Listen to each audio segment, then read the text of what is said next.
ओम हरि ओम श्री गुरुभ्यो नमः।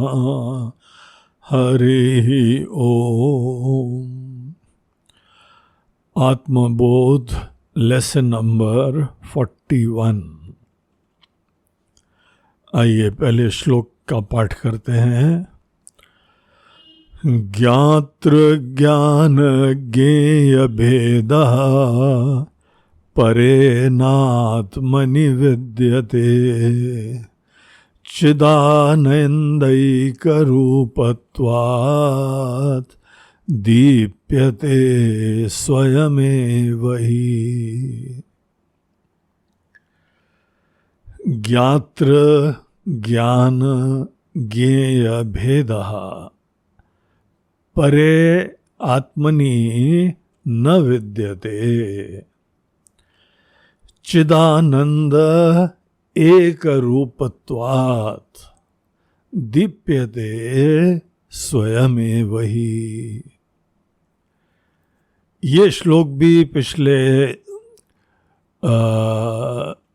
3 श्लोकों की कंटिन्यूटी में ही आ रहा है, जहाँ पर हम लोगों को आत्माभ्यास बता रहे हैं। आत्मचिंतन का, आत्मा में रमने का, अवेयरनेस का अभ्यास।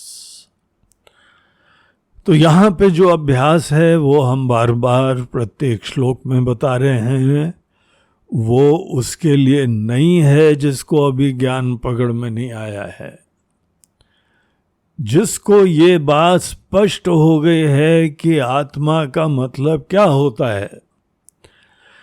देखिए प्रॉब्लम कहाँ पर आता है, जहाँ पे हम इंटेलेक्चुअली सब समझ रहे हैं आत्मा सच्चिदानंद है, आत्मा ये है, और लेकिन अब भी हमारे दैनंदिन व्यवहार में हम जीव की तरीके से जी रहे हैं।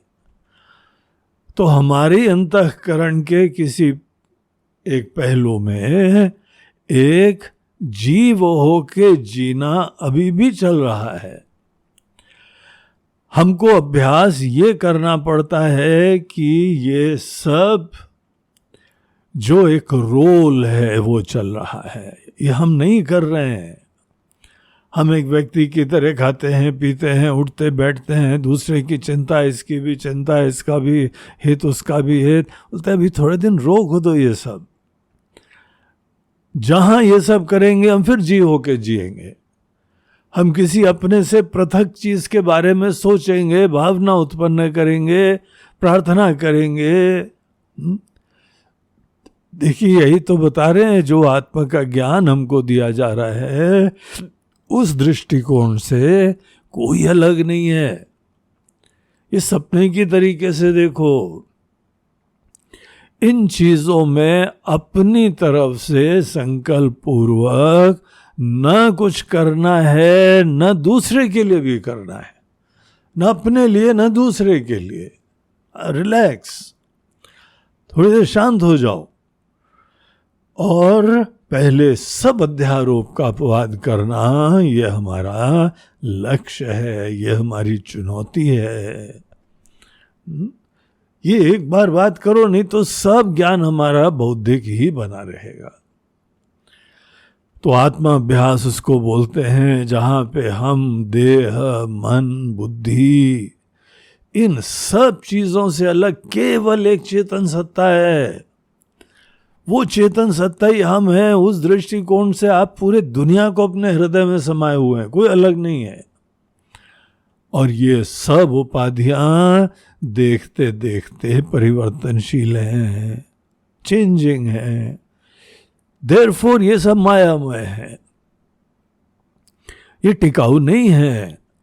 2 दिन का खेला, फिर चला चली का खेला, ये सब 2 दिन की सब बातें हैं। उसके बाद हम भी चले, दूसरे भी चले। देखो सब लोग के ऊपर पूरा भरोसा रखो, सब निश्चिंत हो जाओ और आत्मा अभ्यास अच्छी तरीके से करो। एक पॉइंट जो इस श्लोक के अंदर हमको बताया जा रहा है, जहां पे जाके हम लोग अटक जाते हैं, क्योंकि पूरे जन्म भर उसी के अंदर रहे हैं, वो क्या है? उसको बोलते हैं त्रिपुटी। त्रिपुटी क्या है? 3 चीजों का खंड। त्रिपुटी, 3 चीजों का अस्तित्व। कौन सी 3 चीजें? ज्ञात्र, ज्ञान और ज्ञेय।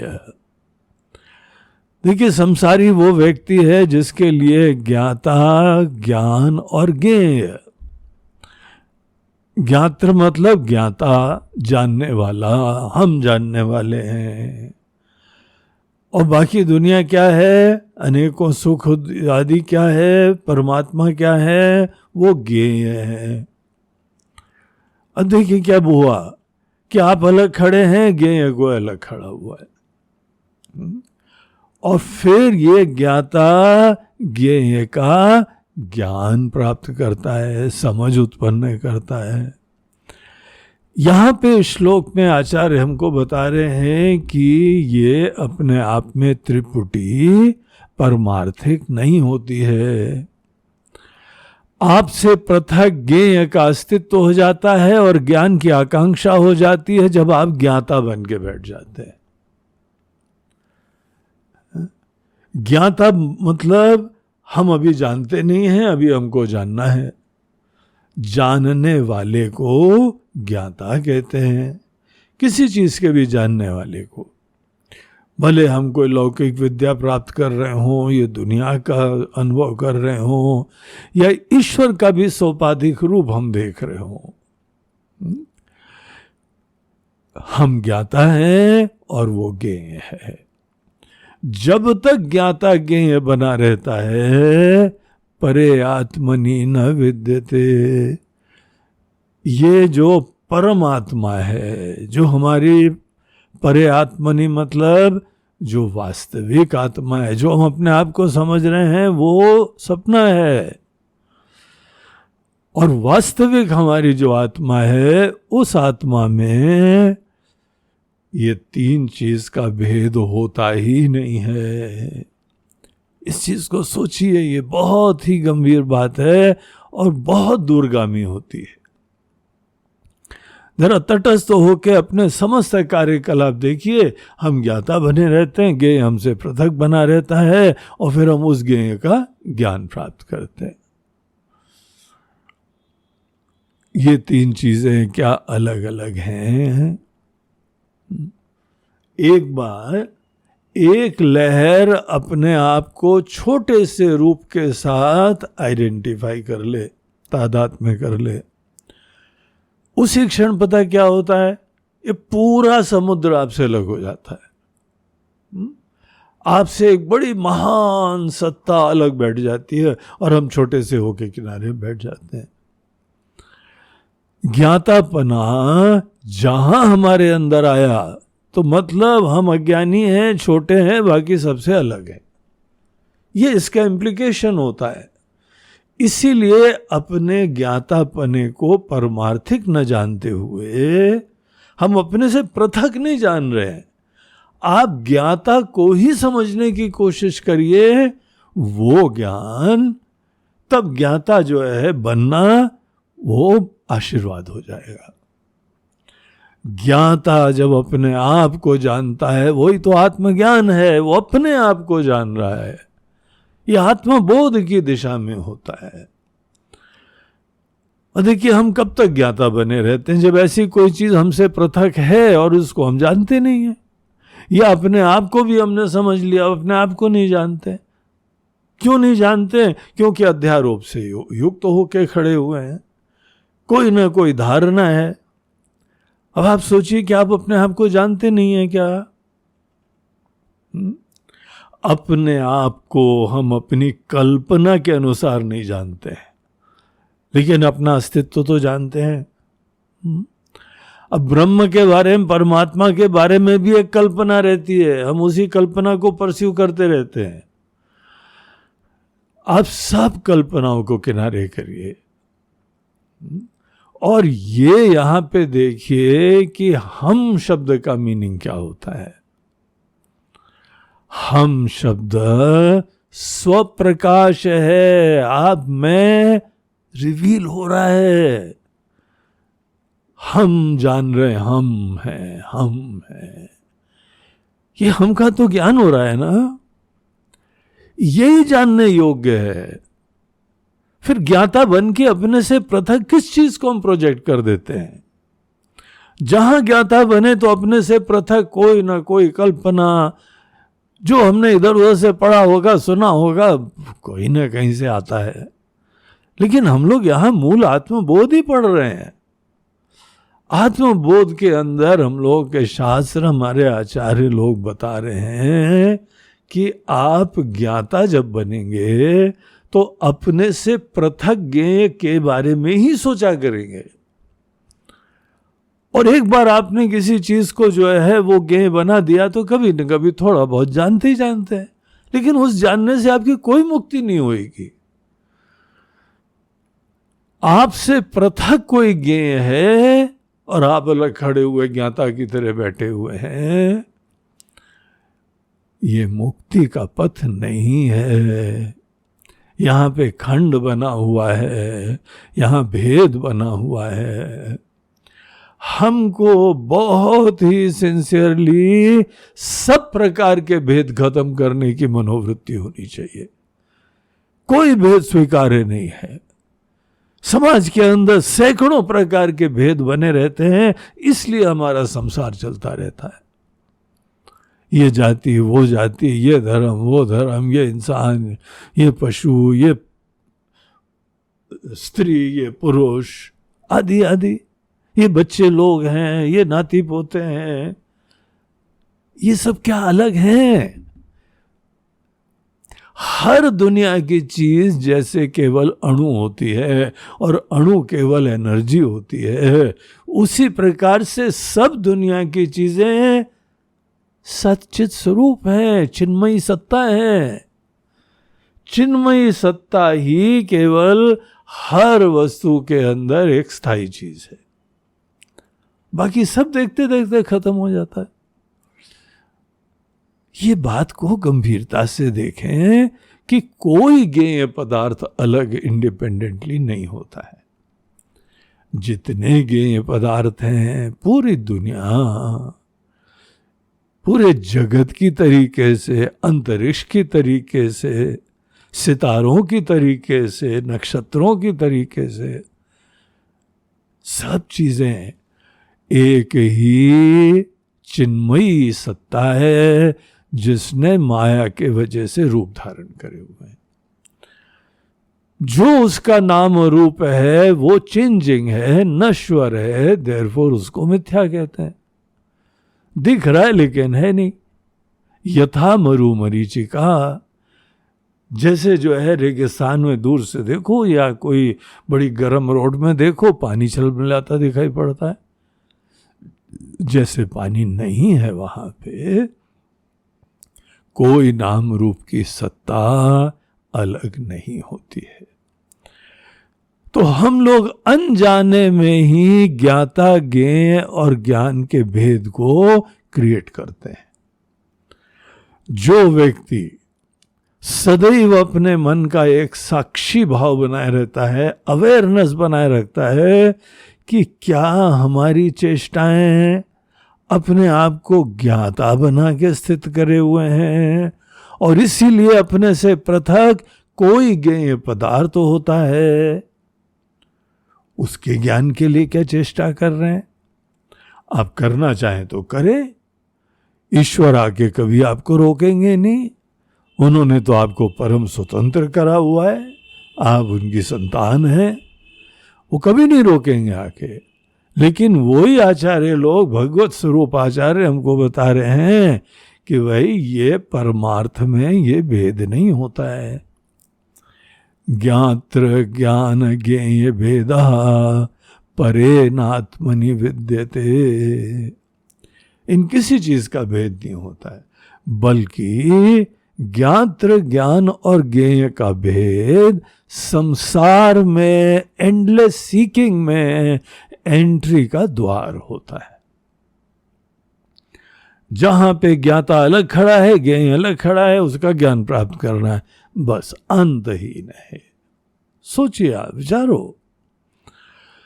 देखिए, दुनिया में किसी न किसी विषय का भी हमको ज्ञान प्राप्त होना होता है, एक्सपर्ट बनना पड़ता है, उसके प्रोफेशनल बनना पड़ता है।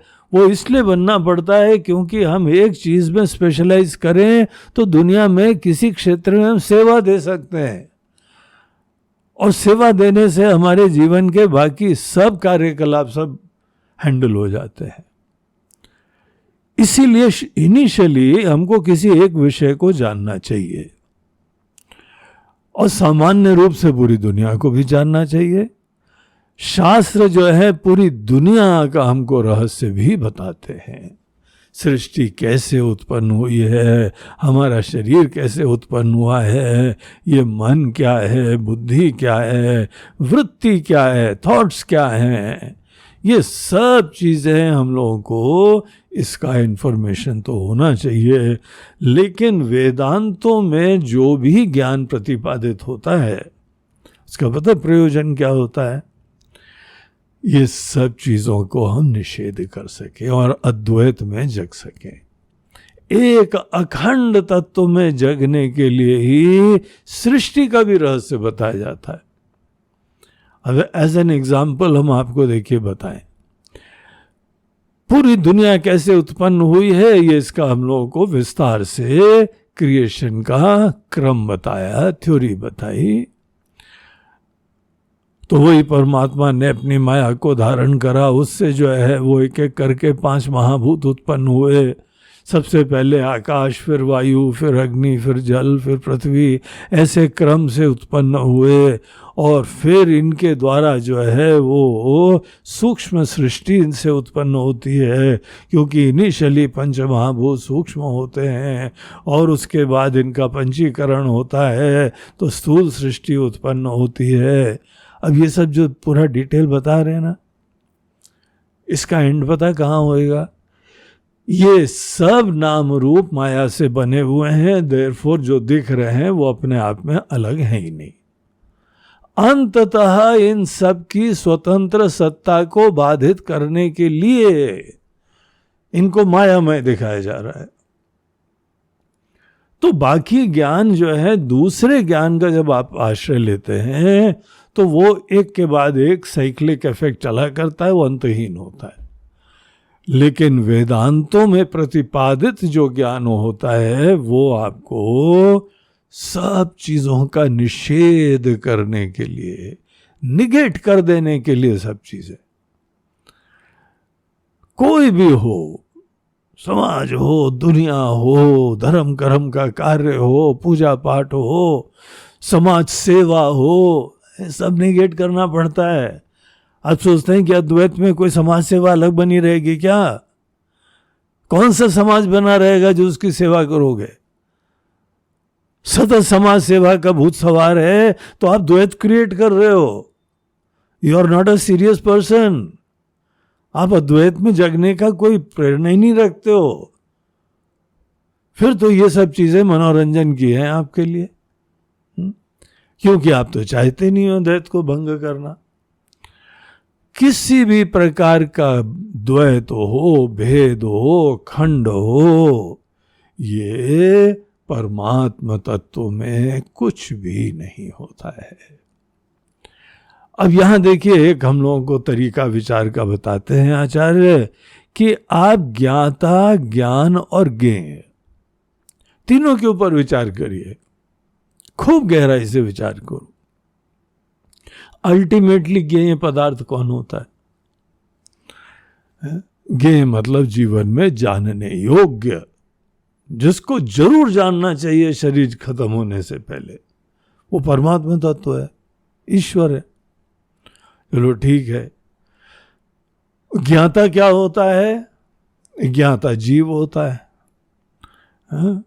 यही व्यष्टि उपाधि उपहित चेतना छोटी सी उपाधि, केवल इसी शरीर मन बुद्धि के अंदर सीमित जो जीवन तत्व है वो ही ज्ञाता है, जानने की कोशिश कर रहा है, राइट। और ज्ञान जब प्राप्त करते हैं तो ज्ञाता उस ज्ञेय को प्रकाशित करता है और फिर हमारे अंदर ज्ञान की वृत्ति उत्पन्न होती है। अब यहां आचार्य बोल रहे हैं, जरा भले मानुस एक चीज देखो, ये तीनों चीजें, भले आप जीव को देखो, ईश्वर को देखो, या इन दोनों के ऐक्य के ज्ञान को देखो, पॉइंट टू बी नोटेड, ध्यान दो, ये सब तीनों चीजें मूल रूप से चेतन तत्व ही है, चिन्मयी सत्ता ही यहां अभिव्यक्त हुई है। ईश्वर शब्द का लक्ष्यार्थ क्या होता है?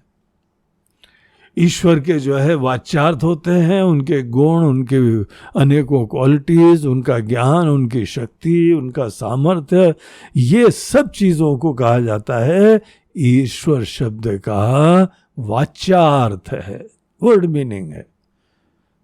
ऊपर से जो दिख रहा है वो है, लेकिन लक्ष्यार्थ क्या होता है?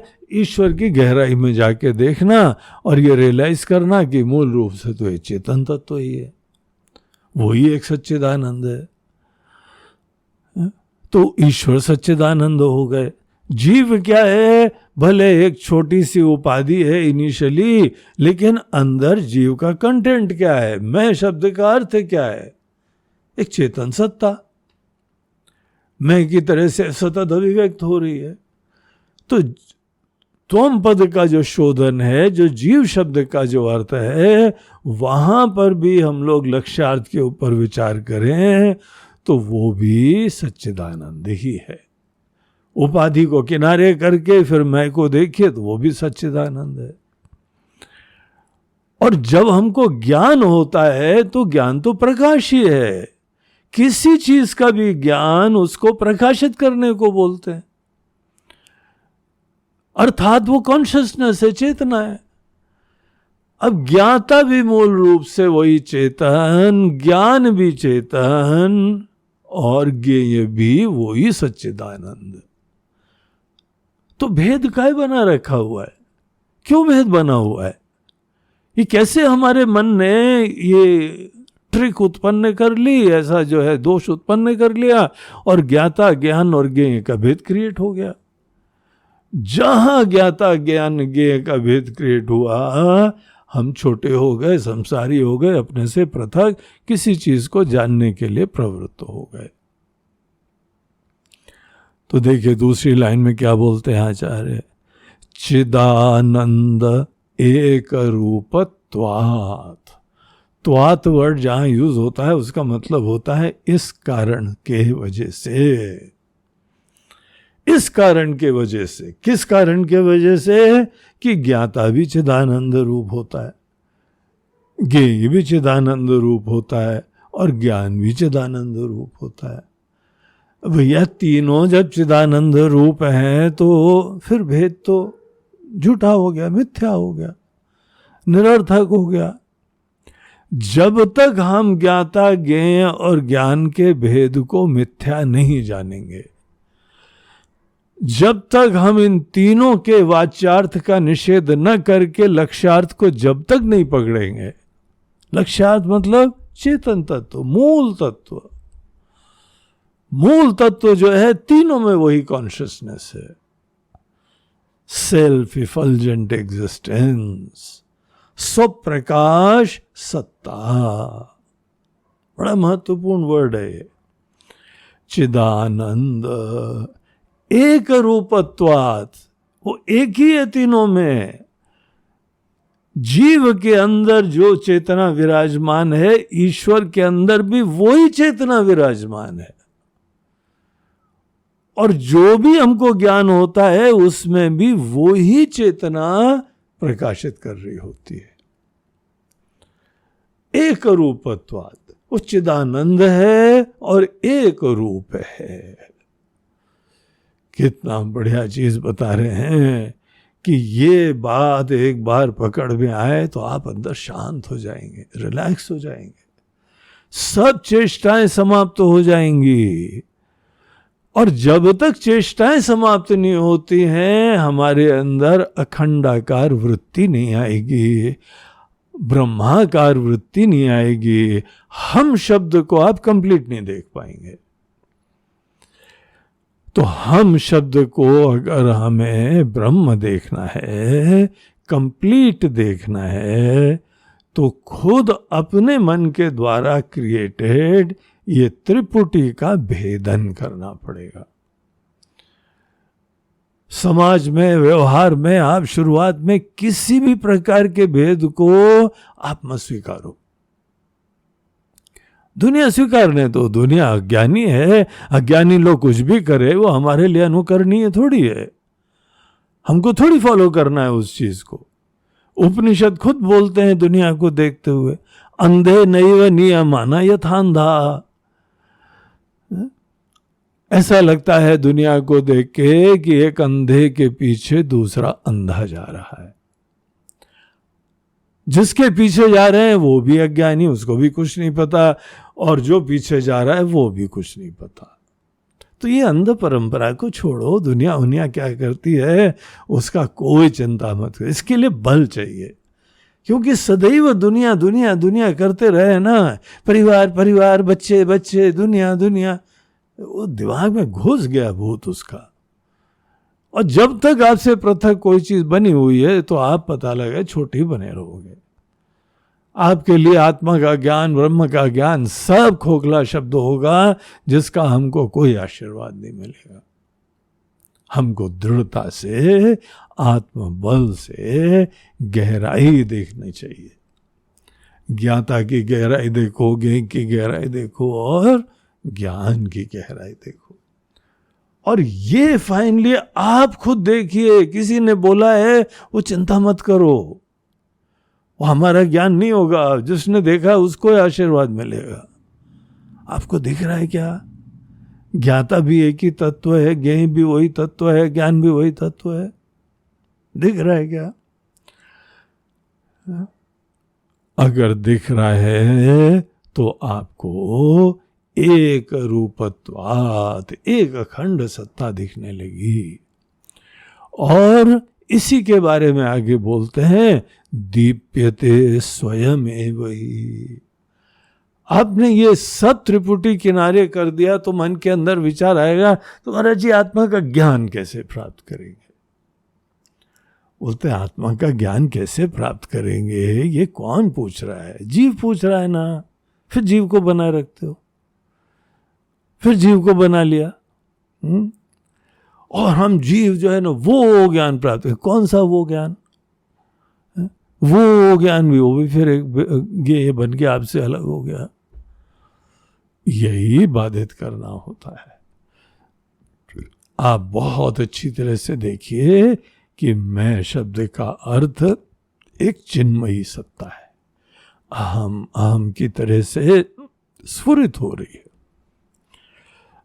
और ये परमात्मा में भी ये ही अहम होता है। और जब हम किसी चीज को प्रकाशित करते हैं तो वहां पर भी यही चेतना होती है। तो दीप्यते स्वयमेवहि। आप तो रिलैक्स होके बाधित करो। सब ये मन के द्वारा कल्पित खंड है, जो भेद है, उसको बाधित करिए और थोड़ी देर सब कचरा तो दूर होने दो। जहां सूरज के ऊपर से सब बादल हटे तो क्या होता है? सूरज स्वतः रिवील हो जाता है।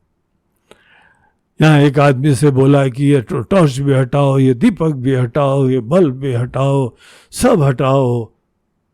सूरज को जानने के लिए इनकी कोई जरूरत नहीं है। अब जो आदमी सदैव टॉर्च और बिजली और बल्ब इन्हीं से ही दुनिया जानता आया है, उसको बड़ा खतरा लगता है।